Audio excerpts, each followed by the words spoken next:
All right, guys, this is Jonathan from the Binary Atlas channel. So today I'm going to be talking to you about Starlink.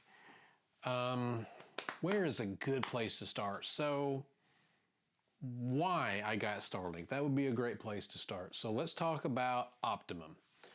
So depending on where you live, you have different service providers. Here in Arkansas, in the area I live, we have one called Optimum. It used to be Suddenlink, but we had gig cable service with them. So we paid $166 a month for 1 gigabyte down and 50 megabytes up. It sucks. It was god awful. It was fine for a very long time. Years, it was fine. But starting about 5 weeks ago, we started getting what is called massive packet loss. So if you don't know exactly how the internet runs, everything you do is data and it's sent to you in packets. If you drop those packets, it's a bad thing. If you're dropping packets on download, not so much. You can usually compensate for that. Your computer can, if it's not too bad. But if it's too bad, the download fails. On uploading, that is where our main packet loss was. It would go from 2 to 3% to 30%. Sometimes it'd be fine, then it would kick off again. A good example, so this YouTube video that I am making for you guys right now, I will need to, after I get through editing, I'll need to upload it to YouTube. With Optimum, I got to where I couldn't. It would take either a horribly long time to upload or the upload would fail. We told them about it. Hey, I've got an issue. I spent 45 minutes of them walking me through rebooting the modem, even though I told them that's not my problem. Well, we're going to need to send you a new modem. It's not the modem. So a technician comes out with a new modem, hooks it in. Next day, problems start all over again. A week goes by, they send another technician. That guy does some work on the outside of the house and says, well, you need a splitter. I don't need a splitter. I only have the one line because we don't have any other service. It's just internet. So he does that, doesn't fix the issue. A couple days later, another tech comes out and, oh, well, your problem is you have a splitter. And I'm like, do you not have notes on my account? Are you guys not keeping track and telling each other what you're working on? Because it sounds like you have no clue. This went back and forth until finally on the 4th week, I told him, I says, look, if you don't come out and fix it, I'm ditching you. And so they sent out 3 or 4 guys came out and they were across the road, looking at the box across the road, doing all kinds of stuff. And they finally admitted, it's not you, it's not your modem, it's not the line to your house, it's somewhere up the line. Okay, great. When are you going to fix it? We don't know. What do you mean you don't know? And this went back and forth. So after 5 weeks of it, I had enough. The only other option where I'm at is Starlink. I'm going to put up some speed numbers up here. I've run some speed tests. On average, I am getting 50 down or so and 14 up. Now, no, that is nowhere near what I had before, but it is stable. Perfectly fine. Have no issues with it. I can upload videos to YouTube just fine. Takes a little longer, but they upload, they don't fail. I can play online gaming. That doesn't fail. So far, we're enjoying the service. The one thing I want to note is Starlink isn't for everybody. So 1, you have to check to see if it's available in your area, and 2, you've got to see if it works for you. So what I did here is for the first 3 or 4 days that we had the system, I put it out on my deck. Just set it up on the table and got it all set up, ran the line through the deck door, and let my wife use it during the day. She works from home, so it's very important for her to maintain a VPN connection to her office. She had no issues out of it. It worked just fine. So I ended up, and I'm going to show you all this after we get through having this little talk. I'm going to show you where I mounted it on the roof, how I ran it inside, and all that good kind of stuff. The service is $120 a month, so it's actually cheaper than what I was paying. And I did have to buy about $700 worth of equipment. I'll recoup the cost on that eventually. But yeah, so you buy the dish, it comes with the router, it comes with all the cabling. I had to buy a roof mount. I decided instead of mounting it to the roof, I wanted to mount off to the side of the roof, and it sticks up and goes up like that on a pole. So I got all that done.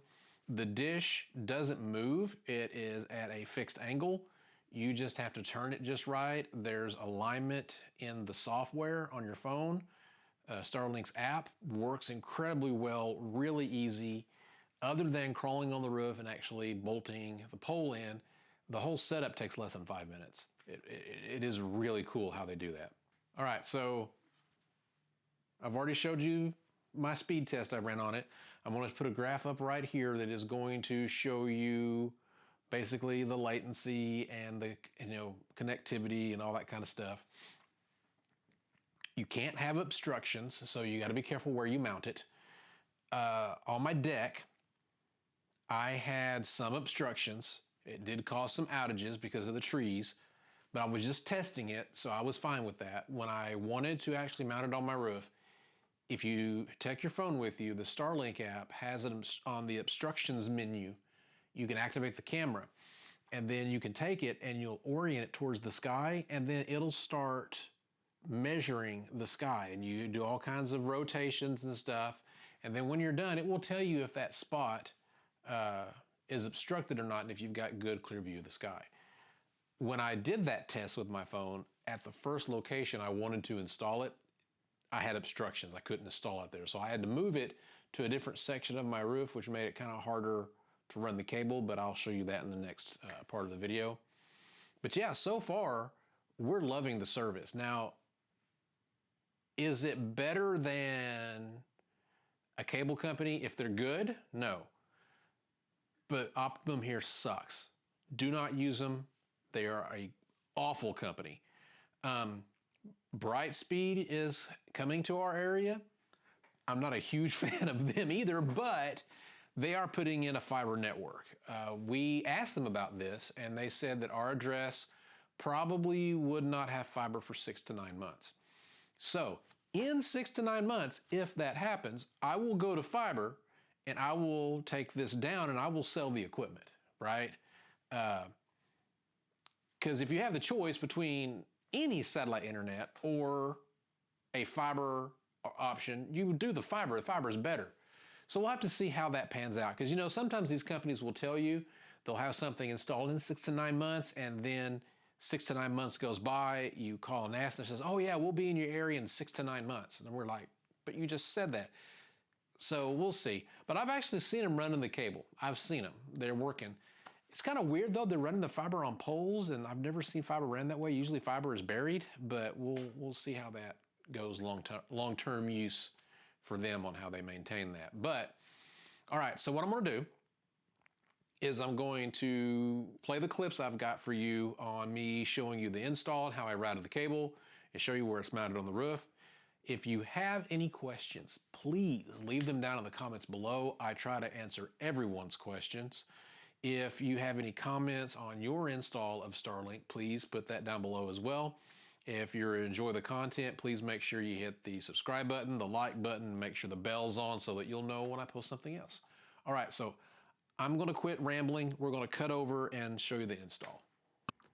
Hey guys, Jonathan from Binary Atlas here. So I am going to really quickly walk you through my final install of the Starlink satellite system.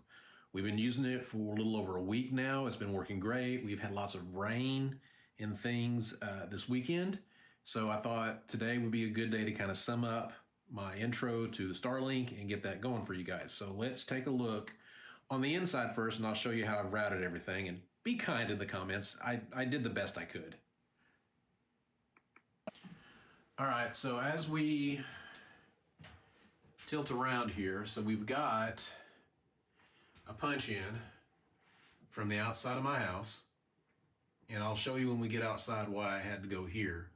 But then we run And we go all the way over here and round and then down.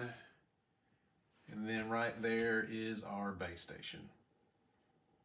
So I run this into a switch that I'll show you down below, as long as you don't give me too much grief on how messy it is.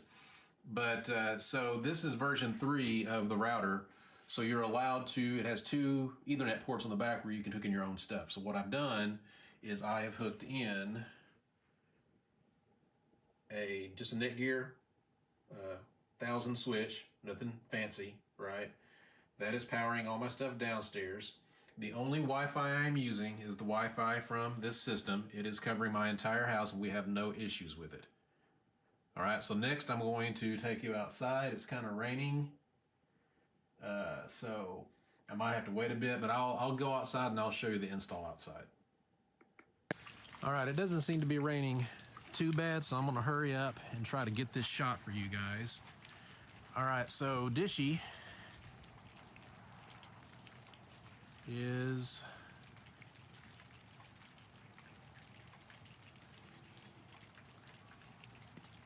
right up there.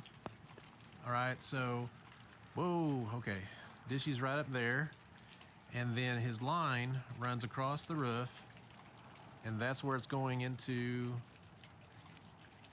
the side of the house. All right, I could not do this section right here because this is an inaccessible attic space.